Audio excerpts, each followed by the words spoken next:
Welcome to your 4th German grammar lesson. This is part of a series that teaches you German from the beginning. You don't have to know any German before watching this series, but you do have to watch the videos in the right order to understand everything. The videos are like actual classes, so there's not only an explanation, but also practice and homework. So to watch the other videos first, please click the eye in the top right corner of this video. That'll take you to a playlist with all the full lessons. The link is also in the description box below. In this video, we're dealing with the plural of nouns.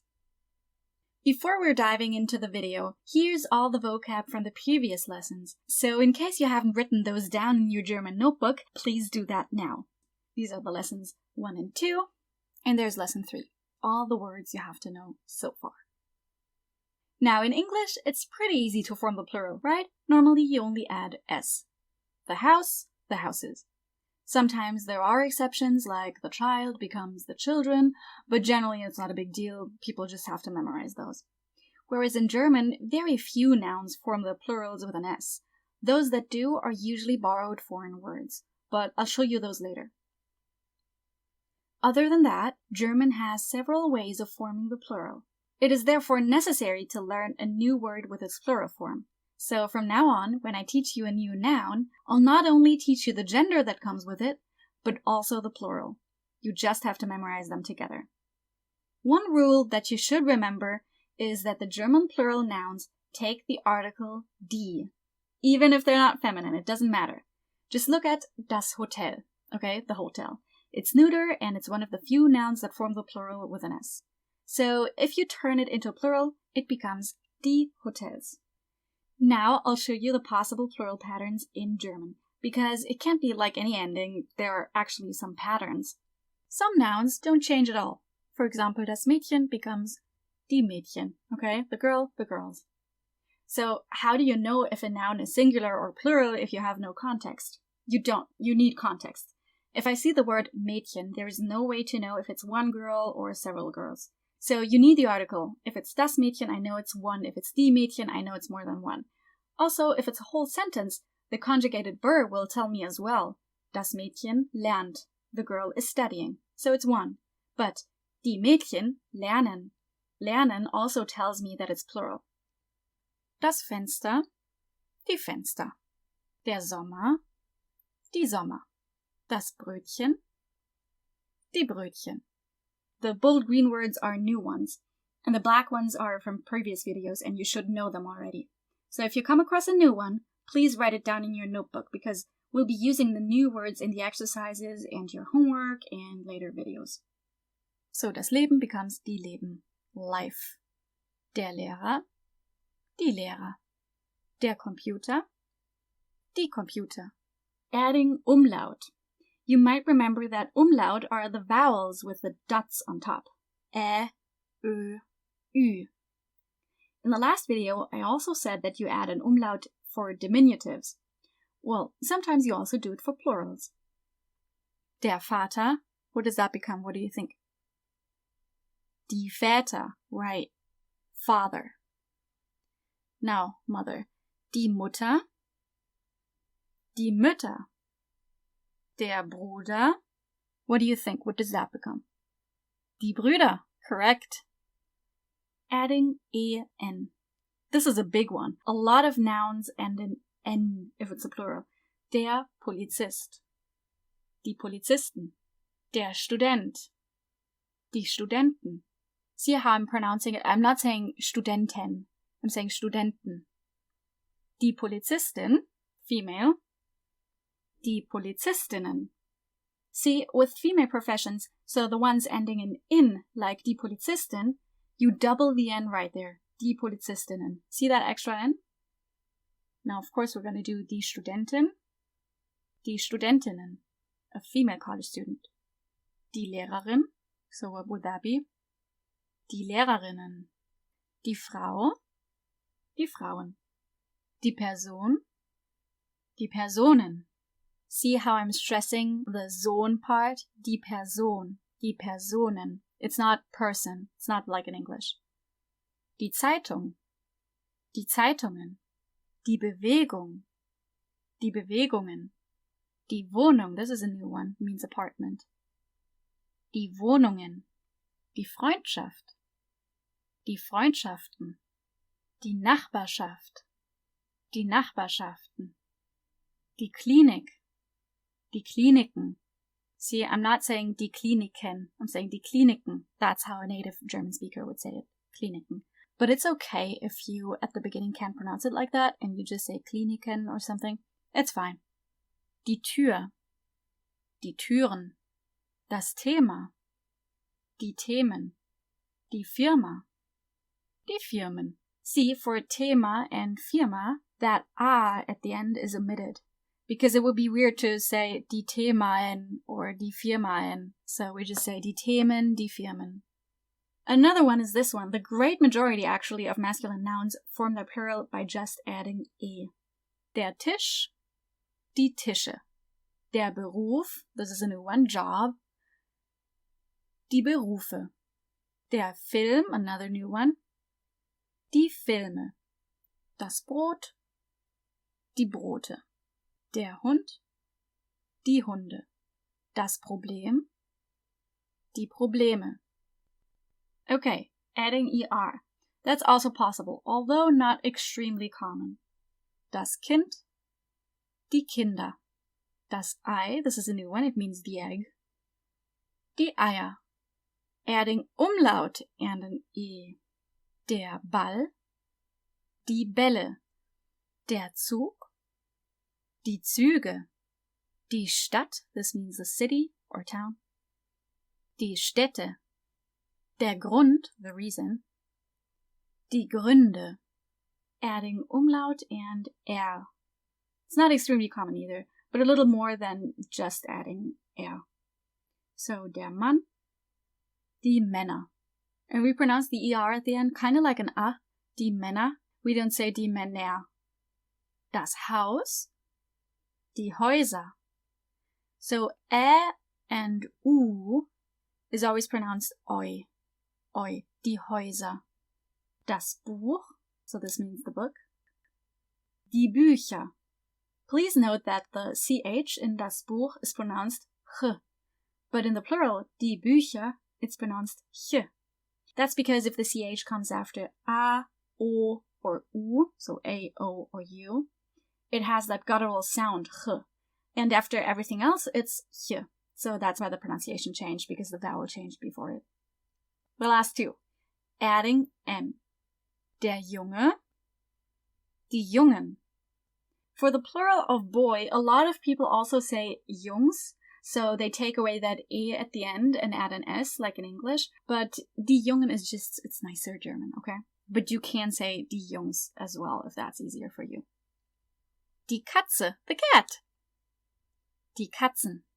Die Schwester, the sister. Die Schwestern. Remember, SCH is always sh, and the W is always v, like a V. Die Schwestern. Die Familie. Die Familien. Die Sprache.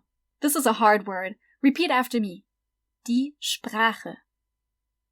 So the SP at the beginning is sp, and then we have the German R, the R, and then we have the CH, which is the guttural one because it comes after A. So ch. Die Sprache. And the plural is die Sprachen. Die Idee. Die Ideen. Okay, adding S. You already know about this one. Sometimes German plurals do end in S. Das Büro. Die Büros. Das Hotel. Die Hotels. Das Auto, the car. Die Autos. Das Restaurant. So we pronounce it the French way, because it is a French word, so. Die Restaurants. Das Baby. Die Babys.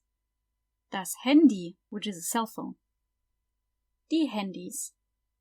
Die Party. Die Partys. Pay attention to how for the plural of baby, Handy, und Party, we add the S right after the Y. No IE or anything like that, because that would be English grammar. So this is German grammar. Just add the S. Also, look at the pronunciation. Das Baby, das Handy, die Party. We pronounce it in a German way. Now it's time to practice. First, I'll show you how from now on you'll be able to tell in my vocab lists what plural a noun has.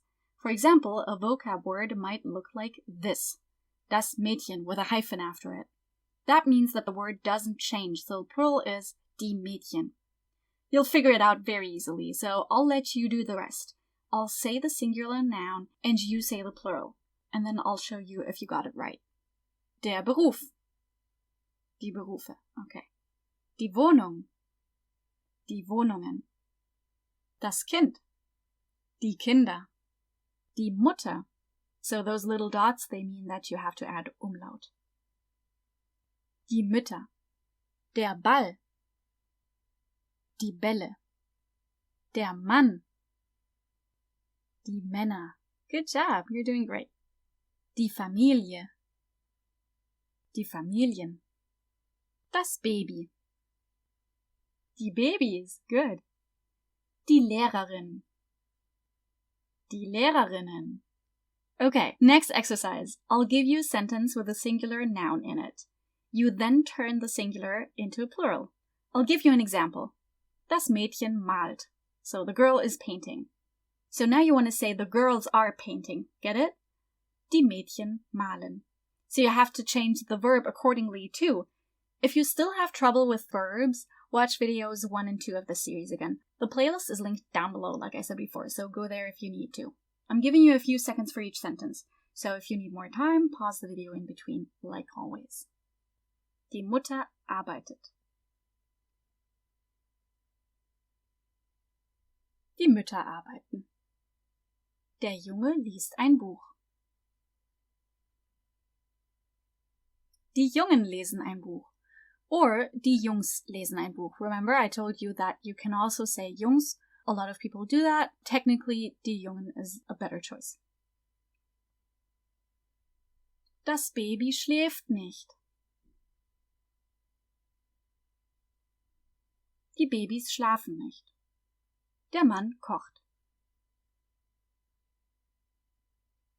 Die Männer kochen. Die Studentin lernt. Die Studentinnen lernen. Next one. I'll give you a sentence and you translate it into English. Die Fotografen arbeiten morgen. The photographers are working tomorrow. On a side note, but a rather important one, Fotografen is, as you know, referring to male photographers. Female ones would have been Fotografinnen.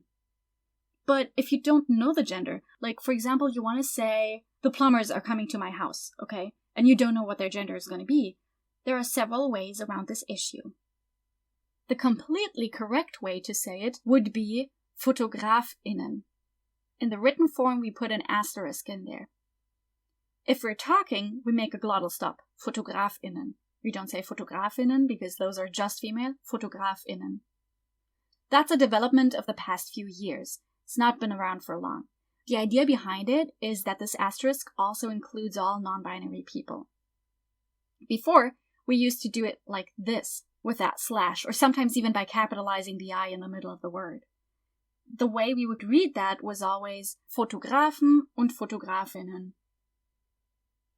Now, this still happens sometimes, especially the slash one, even though it doesn't include non-binary people. But society is slowly adapting, and the news and political talk shows have already adjusted to saying Fotografinnen, instead of saying just Fotografen und Fotografinnen, or even just Fotografen. In real life, if you're just talking to a friend and you're casually mentioning that the plumbers are coming tomorrow, unfortunately, in this case, Germans aren't very inclusive yet. For time's sake, people usually assume that the plumbers would be male and just say the male version. This also happens the other way around with jobs where the majority is female, so people just say the female version only. They might say, die Kassiererin, meaning the female cashier, even if they're not talking about a specific cashier who happens to be female, but about cashiers in general, like, I don't know, they should be paid more or whatever. Then again, some people just use the male nouns even in female-dominated professions, because the male noun kind of includes the female one as well for them, which is criticized by a lot of people. But the ones who do that refute that criticism by telling you that you shouldn't be such a fragile snowflake, So that's where this discussion basically ends then. And now you know how Germans deal with the genders of professions. Now let's finish this exercise. Was kosten die Brötchen? Remember how we make a question? You just switch the conjugated verb and the subject. So a regular sentence would be, Die Brötchen kosten, whatever, 5 euros. And now you have to switch places. So it's kosten die Brötchen. And then the word was for what just comes at the beginning, of course. How much are the bread rolls? Die Firma verkauft Computer. The company sells computers. Kochst du Eier? Are you cooking eggs? Liebt Bücher. He loves books. Hunde brauchen Wasser. Dogs need water. Katzen schwimmen nie. Cats never swim. Das Büro hat Türen und Fenster. The office has doors and windows. Wie findest du Katzen? What do you think about cats? How do you find them? Was machen die Kinder? What are the children doing? Good job! Congrats on finishing this exercise! You did so well! And if you didn't, that's totally fine. Just watch parts of this video again that you need to work on. Actually study the words that I'm giving you, like write them down, have a notebook dedicated to learning German, and then do the exercises again. Then you'll get there. Now it's time for homework. You get 2 tasks. First, translate these English sentences into German. And then, try to come up with 3 sentences that use plural nouns. You could even try to make a little dialogue like, hello Hannah, what are the kids doing? Oh, they're reading right now, something like that. Repetition is key here. You've got to put in the hard work and you'll get there eventually. Trust me, I've seen it many times. At the beginning, people are overwhelmed by German grammar and how a lot of things are complicated, such as the plural. But after a while, after watching the videos, actually following the exercises, handing in the homework, it'll become much easier, and the plural will just naturally come to you. If you found this video helpful at all, please like it and leave a comment with your homework if you'd like, and I'll correct it. But also any suggestions, questions, or requests. Don't forget to subscribe to learn German thoroughly and fast. Bye! Cheers!